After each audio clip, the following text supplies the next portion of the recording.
Mrs. Reed here, back to share another read aloud story with you.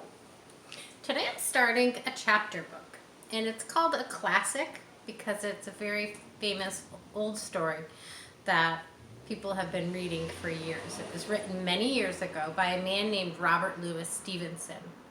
The original Treasure Island is a pretty long book. The version I'm reading today is called an adapted version, which means it's much shorter. So it kind of just gives you the idea of the story and the overall tale. So this was written originally by Robert Louis Stevenson, but it's been adapted, meaning changed and shortened, by Lisa Norby.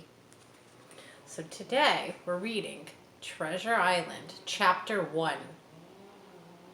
I'll be doing a chapter a day, so if you're interested, you could keep following up with the chapters. Okay, as usual, sit back, find your comfy spot, and get ready to be a listener.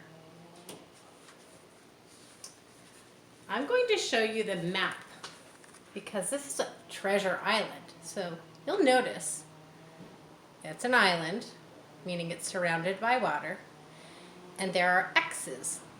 There's more than one X there.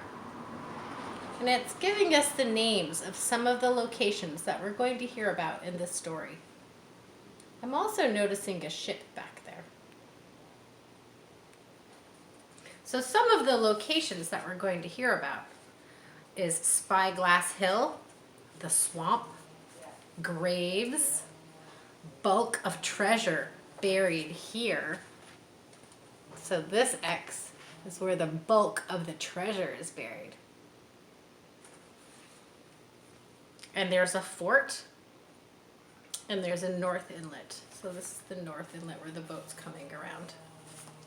All right, Treasure Island, Chapter 1. The Old Sea Dog. Squire Trelawney and Dr. Livesey have asked me, Jim Hawkins, to write down the story of Treasure Island. I will tell you everything just as it happened. The only thing I won't tell you is where the island is. That's because there's still treasure buried there. Treasure. To begin my story, I must go back to the time when my father kept the Admiral Benbow Inn. The Admiral Benbow is the name of an inn, which is like a hotel. I still remember the day when a strange new guest turned up at our door. He was an old sailor, tall and strong, dressed in a dirty blue coat. His hands were rough, his fingernails were black and broken, and a long white scar ran along one of his cheeks. Just looking at it made my knees tremble.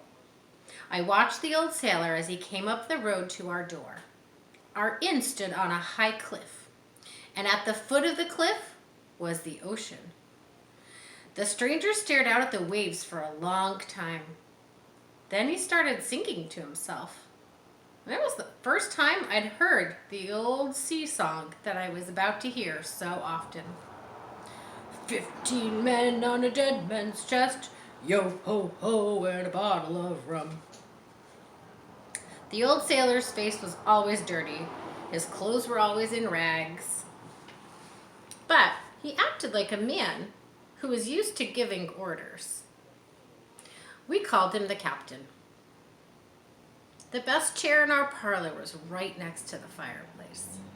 The captain claimed that chair right away, and night after night he would sit there staring into the fire. But when other sailors came to the inn, he stayed out of sight.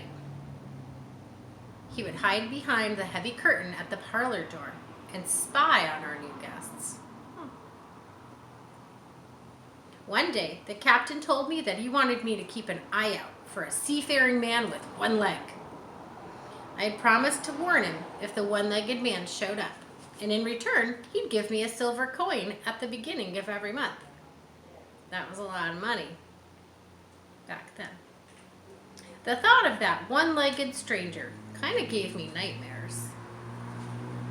I used to dream about him on stormy nights, and in my dreams, he was horrible looking. He would leap up out of nowhere and chase after me. I was really earning that silver coin. I was not afraid of the captain himself, but a lot of other people were. When he started drinking his rum, he forgot his quiet ways. He would sing old sea songs in a very loud voice and force the other guests in to sing along. And the stories he told, they were all about storms at sea and pirates and men being forced to walk the plank. But the frightening stories didn't stop people from coming to the inn to hear them. The captain brought excitement to our quiet English village, and some of the young men even admired him. They called him a true sea dog, a real old salt. That winter, my father fell ill, meaning he got sick. Dr. Livesey used to come from the village to take care of him.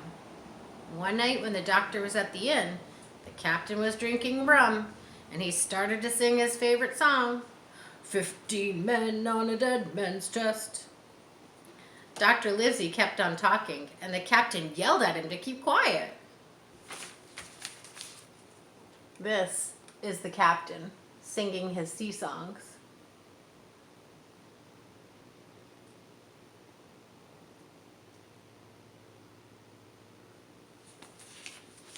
As with most of our chapter books, there aren't a lot of pictures. So when there is an illustration, I'll show you. The doctor paid no attention. Then the captain pulled a knife. Dr. Livesey wasn't the least bit afraid. Put that knife away, or I'll see you hanged, he warned the captain. The captain glared at Dr. Livesey, but he did as he was told. Before the doctor left, he had a piece of advice for the captain. If you don't stop drinking that rum, the world will soon be rid of you, he told him. I'm wondering what he means by that. Rum is one of those grown-up beverages, and drinking too much of it is not good for your body. And Dr. Livesey's giving him some advice. Not going to be healthy for him if he keeps drinking that much rum. I didn't know what our strange guest was talking about. What was he so afraid of? Was it the man with one leg? It was kind of hard to imagine anyone evil enough to throw a scare into the captain. And that, my friends, is the end of chapter 1. Tune in for chapter 2. See you next time.